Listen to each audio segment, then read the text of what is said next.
Tem mulheres que gostam mais do frio. Tem mulher porque elas sentem muito calor e aí elas falam assim, ai não, quando tá um tempo mais frio fica um pouco melhor. Mas tem mulheres que são friorentas, como ela, e que preferem o calor, porque aí elas ficam mais aquecidas. Gente, o organismo da mulher deixa a gente louca, não é assim? Cada idade a gente tem fases diferentes. Tem fase que a gente ama comer chocolate e tem fase que a gente não pode nem chegar perto do chocolate, a gente olha para ele e fica pensando, ai, minha pele, não é assim? Depende do que a gente come, o nosso organismo reage. Eu não sou especialista nisso, eu só estou falando da parte empírica, das partes que eu testo, porque quem entende mesmo é Fernanda Mangabeira, Nutri, que está sempre aqui conosco, nos orientando. Gente, a mulher é uma caixinha de surpresas em relação a tudo isso que a gente falou, não é? É, Rita. E hoje a gente vai falar das fases, né, da alimentação das mulheres. E é exatamente tudo que você falou. Na TPM, quero chocolate, eu não posso comer porque tem espinha. Na menopausa, eu quero comer um balde de sorvete, mas eu não posso porque eu vou engordar. Então, cada fase tem as suas individualidades, né? Os seus alimentos certos. Tem. Vamos começar da infância. Então, por exemplo, na infância a gente tem que ter uma alimentação muito regrada, muito colorida, favorecendo o crescimento da mulher, né? Aí nós vamos para a fase da adolescência, que já começa uma mudança hormonal, a mulher já começa aí, né? Já tem a fase da menstruação, da menarca, que é a primeira menstruação.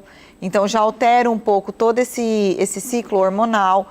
Entra essa vontade de doce, de chocolate que você falou, mas além da alimentação balanceada, equilibrada, do prato colorido, né, nutricionalmente falando, o que a gente foca mais na adolescência é o consumo de ferro.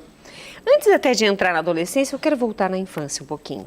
Bom. Você falou sobre a menarca, que hoje e cada vez mais cedo as meninas estão menstruando pela primeira vez. A alimentação interfere nisso também? Ô Rita, hoje a gente tem alguns estudos científicos dizem que sim, principalmente para as crianças que consomem muito suco de soja ou alimentos ricos em soja, porque tem a isoflavona e não deixa de ser um hormônio. Então, você antecipa a puberdade. Tanto para as meninas quanto para os meninos. Eu ia perguntar isso agora para os meninos também, né? Para os dois. Então, às vezes, como as mulheres hoje trabalham muito, essa facilidade de suco de caixinha, ou, por exemplo, de alimentos muito ricos em soja, né? Acaba favorecendo essa... Por causa dos fito-hormônios. Exatamente. Então, assim, tem a ver... Claro que tem meninas que não consomem isso e acabam tendo uma questão hereditária aí, mas o fator hormonal tá bem influenciável, sim. Os hormônios dos animais que vão para o leite, para os iogurtes, etc., isso interfere também? Também. É hormônio, né? Também. Quer dizer, o hormônio, a gente pensa assim, mas é para vaquinha. Não vai fazer mal para a gente. Tá consumindo tudo. Nós estamos consumindo. Reflete em nós. Reflete em nós. É um dos motivos hoje, né? Que o pessoal fala que não tem nada a ver hoje com a pauta, mas que o teor de câncer hoje nas pessoas é muito grande. Porque tudo que a gente consome tem hormônio. Carne, frango, né? Tudo, o leite, tudo tem hormônio. Então, as mães devem ficar atentas, já que nós estamos falando da infância, né? Antes da primeira menstruação da menina, devem ficar atenta a esse, e pensando nos meninos também, mas na fase da criança, ficar atenta a esses alimentos para não dar só industrializado. Com certeza. A gente sempre orienta as mães a trabalhar com comida de verdade. Então, evitar ao máximo processados e ultraprocessados. Para quem não sabe, ultraprocessado é a salsicha, os embutidos, salame, mortadela, presunto, né? E toda essa parte de industrializado. Pensa sempre assim, tudo que dura mais tempo na prateleira faz o seu organismo durar menos. Então, é sempre fazer essa analogia. Nossa, gostei desse... É um paradoxo, né? Exatamente. A gente orienta muito, porque, por exemplo, quanto tempo fica na prateleira aquele alimento? Muito tempo. Se ele fica muito tempo lá, ele vai envelhecer seu corpo mais rápido, vai adoecer mais rápido. Quer dizer, quanto maior o prazo de validade, menor a sua validade. Exatamente. Bom, agora eu deixo você falar sobre a Então, tem que adolescência, se porque já atentar a demos isso. esse alerta para as mães. Então se atentar a isso e trabalhar com comida de verdade, de preferência, gente, orgânico ou quanto menor a quantidade de agrotóxico. Aí na fase da adolescência veio a primeira menstruação, a gente se atenta muito aos alimentos ricos em ferro, por conta da menstruação, né? Às vezes as meninas têm um fluxo muito intenso, outras nem tanto, mas a gente se atenta a isso. Então, a priorizar os alimentos ricos em ferro. Para quem não sabe, carne vermelha, feijão, beterraba, os vegetais verdes escuros. Então, isso tem que fazer parte da rotina alimentar. E os alimentos ricos em zinco, porque a deficiência do zinco atrapalha a maturação sexual. E aí, onde tem zinco? Carnes, feijões, lentilhas e nas castanhas. Então, já equilibra, se comer esses alimentos, já equilibra o ferro e o zinco? O ferro e o zinco, sim. Não há necessidade de suplementação, antes que surjam dúvidas aí, não precisa de suplementação. Na própria alimentação a gente consegue suprir as necessidades nutricionais. Mas entre as adolescentes está uma moda vegana. Aí como que, infelizmente, assim, eu acho muito legal, eu acho que essa proteção dos animais, etc., cada um levanta uma bandeira e a gente não vai fazer isso aqui. O que nós estamos fazendo é orientando. Para essas adolescentes que levantam a bandeira vegana, só se alimentam realmente de vegetais, ou mesmo uma coisa mais natural, não come carnes de jeito nenhum. Sim. Como ela... Aí vai precisar de suplementação. Aí tem suplementação. Eu tenho atendido bastante até, Rita, as mães com o cabelo em pé, né? Porque não quer comer carne e tal. E aí eu falo, gente, calma, hoje, graças a Deus, nós temos essa facilidade de suplementação. Então, a gente suplementa muito no paciente vegetariano e vegano a vitamina B12, porque a B12 que tem na carne vermelha, né? Ferro, e a ferritina, que é o estoque de ferro. Então, as duas grandes suplementações, as três, na verdade, é o ferro, a vitamina B12 e a vitamina D. Porque, como os veganos não consomem produtos derivados de leite também, acaba tendo uma deficiência de cálcio e vitamina D. Então, é muito comum a gente suplementar essas três vitaminas nos adolescentes. Então, nesse caso, por exemplo, uma adolescente que está fazendo essa alimentação mais natural, livre de qualquer tipo animal, de coisa animal, leites, enfim, nem o mel não comem, né? Porque tudo para eles, o vegano é animal. Sim. Nesse caso, seria interessante que a mãe desta adolescente a levasse numa Nutri, porque lembrando que nós estamos falando com todo o Brasil. Sim. Seria interessante que tivesse uma orientação para não faltar esses nutrientes no futuro também, não só naquele momento, mas no futuro, o resto da vida dela. Exatamente. Eu sempre oriento, Rita, nutricionista e endocrinologista, para acompanhar tanto a fase hormonal e nós, nutricionistas, entrarmos com as deficiências nutricionais. Então, esse conjunto, essa equipe multidisciplinar é muito interessante. Para as mães de pessoas veganas e vegetarianas, é muito comum essa orientação. Então, procure um endocrinologista ou pediatra que solicite toda essa lista de exames, principalmente B12, ferro, ferritina e a vitamina D com o cálcio. Coleta esses exames e já vai com isso pronto para nutricionista, porque aí a gente consegue... É um passo na frente, né? A gente consegue agilizar muito mais essa conduta nutricional. Perfeito. Antes de nós passarmos para a próxima fase da mulher, tem uma pergunta aqui da Júlia Ramos, vamos ajudá-la. Claro. Ela colocou assim, oi Rita, estou de volta. Júlia, beijo para você, viu? Ela colocou assim, pode perguntar para a doutora se tem como me ajudar? Tenho enxaqueca, eu acho que o corretor... trapaceou ela aqui, mas colocou assim, vou ler exatamente como está. Tá. Tenho enxaqueca com áurea. De alimentos se tem cura. Por isso que eu acho que o corretor sacaneou ela aqui. Amendoim, vinho e, por último, carne de boi. Será que ela tem... Ela tem enxaqueca depois secundária a esses alimentos? Eu acho que é isso. Pode ler aí, olha. Vê se é isso mesmo. É o último recadinho da Júlia. Tem enxaqueca, de alimentos, se tem cura, amendoim, vinho, por último, carne de boi. Ô, Júlia, é secundária, provavelmente quando ela consome. O que acontece? Cura é difícil dizer que tem, mas a gente tem como amenizar isso. Primeiro ponto é avaliar a microbiota intestinal dela. Porque às vezes ela tá com o intestino um pouco inflamado, sem ela saber, por conta desses alimentos que causam essa alergia nela. Então, o ideal seria ver como é que está o seu funcionamento do intestino, ver a sua microbiota intestinal, fazer uma reparação com isso, né? Que aí pode ser tanto com a alimentação, que a gente chama de prebióticos, e depois entrar com os probióticos. E evitar esses alimentos, não tem como. Se você consome esse alimento e já te dá imediatamente uma enxaqueca, a gente consegue amenizar isso, mas não curar. Então, o ideal é não comer? É não comer.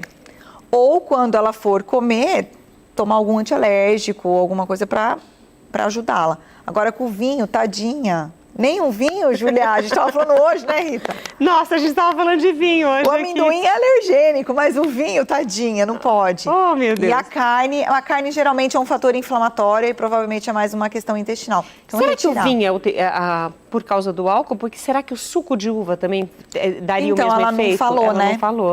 Júlia, fala aí pra nós. Explica melhor aí, olha. Que aí, se o suco de uva também fizer mal para você, Júlia... Aí pode ser os polifenóis, a uva em si, pela acidez. Aí você consegue identificar melhor, né? Mas cura, Júlia, sim, é difícil de dizer. Tem como a gente melhorar, mas a curar, não. É tratar mais o intestino. Eu não chego nem perto de amendoim. Você falou que o amendoim é alergênico. Não chego nem perto. Posso nem pôr a mão. Olha que coisa. Que coisa, né? Festa junina, eu tenho que perguntar, tem amendoim? Tem amendoim? Tem amendoim. Ai, gente, o cheiro é bom. É bom demais. Tem aquele amendoim pra Linê. E amendoim, quando chega na fase adulta da mulher, ela pode comer? Pode. Antes até da gente ir para a fase adulta, tem a fase da acne na adolescência. Ah, é verdade, verdade. Então, qual a orientação que a gente dá? Reduzir esses alimentos mais gordurosos, né? E reduzir os alimentos de alto índice glicêmico. Então, a gente pede para evitar farinha branca, açúcar, refrigerantes e sucos industrializados. E partir para uma alimentação mais leve mesmo. A mulher adulta, gente, a gente tem que respeitar a individualidade, né?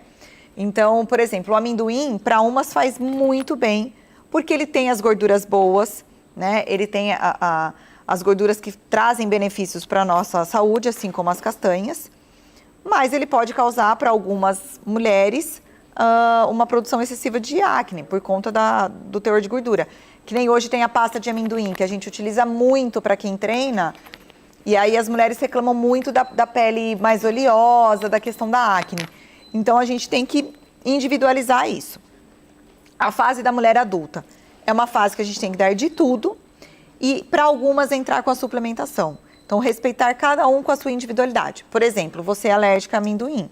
Então, nós temos que tirar todos esses alimentos e entrar com outros que substituam e que não façam mal para você. A mulher atleta, a gente tem que entrar com além da alimentação balanceada, com uma suplementação pré-treino, pós-treino, entra com creatina, entra com whey protein. A mulher sedentária, reduzir a ingestão calórica para ajudar na perda de peso. Tem a mulher, por exemplo, com crises de enxaqueca. Muitas vezes eu tiro a lactose, porque muitas vezes a lactose é um fator inflamatório para essa mulher e ela não sabe disso. Então, a gente tem que trabalhar com essa individualidade, tá? A mulher adulta, na verdade, eu acho que é a mais fácil de se trabalhar, Rita, porque a gente consegue diversificar bem, entra com a suplementação de ômega 3. Para a Júlia que falou, a gente usa bastante ômega 3 para enxaqueca. Tem uma relação direta também, porque ele é anti-inflamatório. Que mais de suplementação? E agora só vou fazer um paralelo aqui, se eu estiver errada você pode me corrigir, porque é a tua área. Mas durante muito tempo, por conta de termos um produto falando sobre ômega 3, eu tive que ler muito, trazer vários profissionais. E uma coisa que eles disseram, que o ômega 3, principalmente quando a mulher está na sua fase adulta, é importantíssimo que ela tome. Primeiro, porque o nosso cérebro precisa do ômega 3. Então, vai evitar perdas no futuro. Outra coisa, o ômega 3 na mulher, especificamente na mulher, evita que ela tenha os incômodos do climatério. Sim. Então, é legal a gente colocar aqui, quer dizer, o ômega 3 seria interessante que as mulheres, a partir de 25 anos, já começassem a tomar. A introduzir, né? com certeza. E aí, vai tomando, vai tomando. Tem uma regra até quando tomar o ômega 3? Ô Rita, não tem uma regra, mas a gente sempre orienta a tomar, por exemplo, 6, 7 meses para 3 meses, depois retoma de novo mais 6, 7 meses ou 1 ano e para mais 3, 4 meses, para não sobrecarregar também a função hepática, porque tudo a gente metaboliza no fígado. Apesar de ser um anti-inflamatório, é uma suplementação. Então, é individual, cada um a gente faz essa, mas geralmente, né, a gente orienta aí de 6, 7 meses para 3, 4 meses. E é muito importante para a parte cognitiva e para a absorção das vitaminas lipossolúveis, que é a A, D, E e K. Então, além da parte cognitiva, como ele é um anti-inflamatório natural, a gente percebe melhora das articulações, o cabelo fica maravilhoso, gente, quando você faz suplementação de ômega 3. O cabelo cresce, que é uma maravilha, tem um brilho diferente. Eba! A pele fica bonita, disposição. Então, ele tem inúmeros benefícios. Além, a função intestinal melhora também, previne tanto a enxaqueca quanto a depressão. Nós vamos falar disso agora nas gestantes, que até nas gestantes a gente suplementa. Então, pode fazer suplementação, não tem contraindicação, a não ser quem é alérgico a peixe e frutos do mar. Então, a gente tem que ter esse cuidado. Mas pode suplementar sim. E aí, a dose geralmente é de 1.000 miligramas, podendo ser até 3, depende da situação. Daí nós vamos para gestantes e lactantes. Gente, a alimentação mais diversificada do mundo é da gestante. Porque, além dela ter que se nutrir, ela tem que nutrir um bebê. Então, é uma alimentação a mais equilibrada possível, a mais colorida possível. Para gestantes que têm dúvidas, vocês não têm restrição alimentar a nada, a não ser carne crua e mal passada, por conta de intoxicação alimentar. Mas todas as frutas, legumes, verduras devem fazer parte da alimentação. Carboidratos, enquanto todo mundo tira carboidrato, a gente dá carboidrato para a gestante, porque exige uma demanda energética muito grande. E o bebê só se alimenta de carboidrato até a 20ª semana. Então, é uma contagem diferente para a gestante. A proteína, que é super responsável para a construção muscular, construção dos tecidos, né, do bebê e manutenção de massa muscular. E aí, a cada trimestre, a gente tem uma contagem diferente de proteína, aumentando até o final da gestação, tanto para a construção e crescimento do bebê, quanto para segurar o peso da gestante. As gorduras boas, que aí entram a suplementação de ômega 3, ou o abacate, o peixe, as castanhas, tá? Então, a gente tem essa suplementação e essa conduta para a gestante também. E daí nós vamos para a menopausa. Eu acho que nós teríamos que ter um dia só para falar das gestantes. Sim. Seria muito legal. O que faz o bebê crescer, o que é... Vamos combinar. Você já topa fazer? Porque já que mês de março é o mês da mulher, vamos trazer. Vamos. Nossa, a gestante tem um monte de suplementação, Rita. Eu tô jogando assim, o básico. Mas ferro, vamos destrinchar cálcio, isso. vitamina D, o ômega 3 a gente dá para prevenir a depressão pós-parto. Então, gestante é muito minucioso. É alimentação equilibrada para não dar uma eclâmpsia, diabetes gestacional. Diabetes. Olha, bom, já vamos fazer um dia para gestante. Meninas, fiquem ligadas aí. Tem muitas mulheres que estão conosco, que as filhas já estão adultas, já estão pensando em engravidar. Né? Então, a gente já passa orientação para as... Com certeza. Para as vovós e sogras. Próxima fase. Menopausa. Aí são os fogachos, são os calores... onde a mulher briga muito com a balança e aumenta muito o tecido adiposo, principalmente essa região abdominal, né, por conta do fator hormonal. Deficiência de cálcio é muito comum. Vitamina D a gente tem que suplementar também na menopausa. O óleo a gente dá o chá de amora ou o óleo de amora em cápsula para prevenir esses fogachos, esses calorões, porque a mulher fica irritada, ansiosa, o risco de osteoporose é muito maior, então a gente pede para aumentar o consumo de alimentos ricos em cálcio, principalmente, e aumentar verduras, legumes e frutas para segurar um pouco o ganho de peso.